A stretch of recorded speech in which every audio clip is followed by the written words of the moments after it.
I'm 84 years old, and until a few months ago, I never imagined I would have to defend my right to live in my own home. My name is Eleanor. I have lived in this house for 42 years. My husband, Richard, and I bought it when we were both still working. He was an engineer, and I taught elementary school. Back then, the house felt almost too big for us. 3 bedrooms, a quiet street, and a small garden in the back that Richard promised he would take care of. Like many promises in a long marriage, it slowly became something we shared, and eventually we raised our 2 daughters here. I can still see them running down the hallway, their laughter echoing off the walls, their footsteps light and careless in a way only children can be. There are pencil marks on the kitchen wall where we measured their height every year. I never painted over those. People sometimes suggest I should, that it would make the house look cleaner, more modern, but those lines are not imperfections. They are time itself, preserved in Richard passed away 7 years ago. It happened without warning, the kind of loss that leaves no time to prepare your heart. One morning, he simply did not wake up. After everything was done, the funeral, the paperwork, the visits from friends who slowly returned to their own lives, the house changed. Not in appearance, but in feeling. It became quieter in a way that felt almost physical. Still, I stayed. I learned how to move through that quiet, how to live beside it raw. My days settled into a rhythm, morning tea by the window, a bit of reading, tending to the plants, occasional visits from neighbors. I spoke to my daughters often. They came by when they could. It was not a lonely life, at least not in the way people imagine. It was simply a different kind of full. But over time, my daughters began to see things differently. At first, their concern came in gentle questions. They would ask whether I felt safe at night, whether I ever worried about being alone, whether I had considered making changes to the house. I understood their intentions. When roles begin to shift between parent and child, worry often leads the way. I answered calmly, reassured them, and moved on. Then the conversations became more focused, more persistent. The idea of other living arrangements began to appear more often, carefully phrased but increasingly direct. They had been researching places, they said, places designed for people my age, places where help was always nearby. I remember one afternoon in particular. We were sitting at the dining table finishing a meal I had prepared. The air felt normal at first, filled with small talk about work, grandchildren, everyday life. But there was a pause that lingered a little too long, the kind that signals something waiting beneath the surface. Eventually, the subject emerged. They explained that there were communities where I could have assistance if needed, where everything was organized, where I would not have to worry about emergencies. The words were chosen carefully, wrapped in concern and practicality. But beneath them, I could hear the assumption forming that I was becoming someone who needed to be managed. I listened quietly. I did not raise my voice or argue. I simply stated that I was comfortable where I was, that I had managed my life for decades, and that nothing had changed to make me feel incapable now. My response did not seem to settle the matter. It only redirected it. After that day, the suggestions did not stop. Brochures began arriving in the mail, filled with images of smiling residents and sunlit rooms that all looked nearly identical. Phone calls included subtle references to friends of friends who had made similar moves and were supposedly thriving. Each conversation carried the same underlying message: repeated in different ways. I continued to respond with patience, but I could feel something shifting beneath the surface. It was not just disagreement. It was a growing sense that my voice was being heard less as a decision and more as a phase to be worked through. Then came the afternoon that changed everything. I had been resting in the living room, not fully asleep, but not entirely awake either. The television murmured softly in the background. At some point, I became aware of voices in the kitchen. My daughters had come in without waking me, likely assuming I was still asleep. I remained still, listening without meaning to. Their conversation began with concern, the familiar worry about my safety, about time passing, about risks that could not be ignored. But gradually, the tone shifted. The discussion turned toward the house itself, its value, the market, the possibility of delays and complications if something were to happen unexpectedly. The numbers they mentioned did not surprise me as much as the context in which they were used. The house was no longer being spoken about as a place filled with memories, but as an asset that needed to be managed carefully. There was a practicality in their reasoning, a kind of efficiency that made sense on paper. But hearing it in that moment, from just beyond the doorway, it felt different. It felt as though I had been quietly repositioned, from a person making choices to a situation needing resolution. I did not move until they had finished speaking. When the house fell silent again, I stayed in my chair, staring at the ceiling, letting the weight of what I had heard settle into something clear and undeniable. That evening after they left, I walked through each room slowly, not out of habit, but with a kind of intention I had not felt before. My hand brushed along the kitchen counter Richard had installed himself, slightly uneven but strong. I paused by the wall with the height marks, tracing the faded lines. I stood in the doorway of our bedroom, taking in the stillness that had once felt unbearable and now felt like something I understood.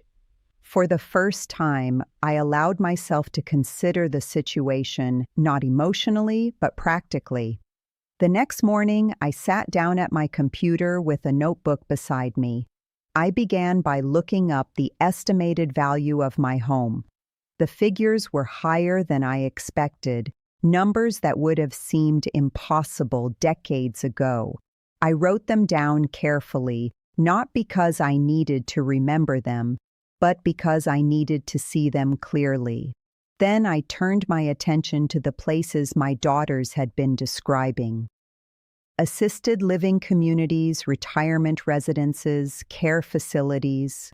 The websites were polished, filled with reassuring language about comfort, safety, and community. But behind every promise there were costs. I calculated everything slowly. Monthly fees, annual totals, projections based on my current savings and income. The math was straightforward, but the implications were not. Even with careful planning, those resources would not last indefinitely. And once they were gone, the options became narrower, more dependent on systems I did not fully trust or understand. That realization led me to a different line of thinking altogether. This was no longer just about where I would live. It was about who would decide. I began researching legal information, something I had not done in years. I read about property rights, about mental competence, about power of attorney and how it functions. At first, the terminology felt dense, almost intimidating. But as I continued, patterns began to emerge. Concepts became clearer, and with that clarity came a sense of direction. What mattered most was not just my current situation, but how it could be interpreted by others if left undefined. I realized that as long as everything remained informal, open to assumption or interpretation, there was room for someone else to step in and shape the outcome. Not necessarily out of malice, but out of a belief that they were acting in my best interest. That was not something I could afford to leave uncertain. By the end of that week, I had made a decision. Not about moving, and not about giving in or resisting. It was a decision about preparation, about drawing a clear line between concern and control, and making sure that line was visible to everyone involved. Because if there is one thing I have learned over the course of 84 years, it is this. Decisions that are not clearly claimed have a way of being quietly taken, and I had no intention of letting that happen. By the following Monday, I had already taken the first step. I found the number of an estate planning attorney not too far from where I live. Her name was Linda Chen. I remember hesitating for a moment before making the call, not because I doubted what I needed to do, but because it felt like crossing a line into something more serious, more final. Still, I picked up the phone and scheduled an appointment. Walking into her office a few days later, I felt surprisingly calm. The space was simple, organized, nothing intimidating about it. Linda herself had a steady presence, the kind that makes you feel like you don't need to rush your words. She asked me to tell her what brought me in, and so I did. I explained my situation, my daughter's concerns, the conversation I had overheard, and the questions that had been building in my mind ever since. She listened without interrupting, not once. When I finished, she asked me a few straightforward questions, the kind that might seem basic, but I understood their purpose immediately. She asked about the date, about how I managed my finances, about my daily routines. I answered each one without hesitation. There was a small pause after that. Then she nodded, almost as if confirming something she had already suspected. She explained that as long as I was mentally competent, and there was no question that I was, I remained in full control of my decisions, my home, my finances, my life. No one, not even my children, could force me to sell my house or move somewhere against my will. Not without clear legal grounds, and certainly not based on preference alone. Hearing that did not shock me, but it grounded me. It turned something I had hoped was true into something I knew was true. But she didn't stop there. She pointed out something just as important. While I was in control now, the future still needed to be clearly structured. Documents needed to reflect my current wishes, not the circumstances of decades ago. My will, which I had not updated in years, might no longer align with my assets or intentions. Without proper planning, even a simple situation could become complicated, especially when multiple people were involved. That was when we began outlining what needed to be done. Over the next few weeks, I worked closely with her. We updated my will, making sure everything was clear, balanced, and reflective of the life I had built. We created a revocable living trust, something I had never considered before, but quickly understood the value of. It would allow my assets to be managed smoothly, without unnecessary delays or complications. We also put in place a healthcare directive, specifying my preferences in case I was ever unable to communicate them myself. That part required more thought than I expected.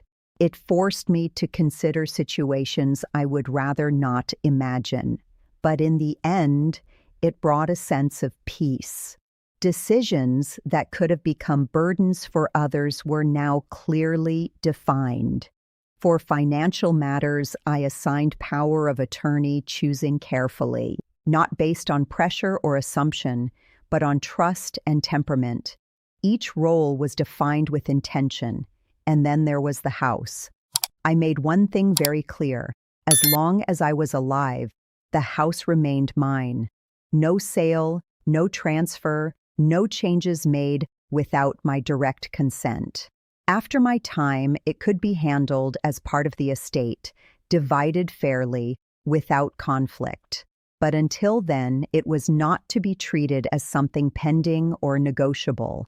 Everything was written, reviewed, and finalized properly, signed, witnessed, documented, not just understood, but secured. When it was done, I noticed a change in myself, not a dramatic one, but something steady and unmistakable. A sense of weightlifting, of uncertainty, settling into something firm. I had not just reacted to the situation, I had defined it. The following Sunday, my daughters came over as they usually did. I prepared lunch, something simple but familiar. The kind of meal that doesn't demand attention, leaving space for conversation. We sat at the table, the same table that had held decades of birthdays, arguments, laughter, and quiet evenings. For a while, everything felt ordinary, but I knew what needed to be said. At a natural pause, I placed my hands on the table and spoke calmly, not emotionally, not defensively, just clearly. I told them I understood their concerns. I acknowledged that they were trying to look out for me, that their intentions came from a place of care. That part was important. It always is. Then I explained what I had done.